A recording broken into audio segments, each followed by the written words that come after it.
श्री हयग्रीव संपदास्तोत्रम्। हयग्रीव हयग्रीव हयग्रीवेति वादिनम् नरं मुञ्चन्ति पापानि दरिद्रमिव योषितः। हयग्रीव हयग्रीव हयग्रीवेति यो वदेत् तस्य निस्सरते वाणी जह्नुकन्या प्रवाहवत्।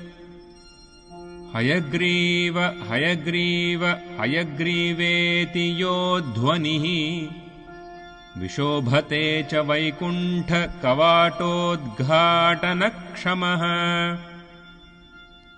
श्लोकत्रयमिदं पुण्यम् हयग्रीवपदाङ्कितम् वादिराजयति प्रोक्तम् पठतां सम्पदां पदम्।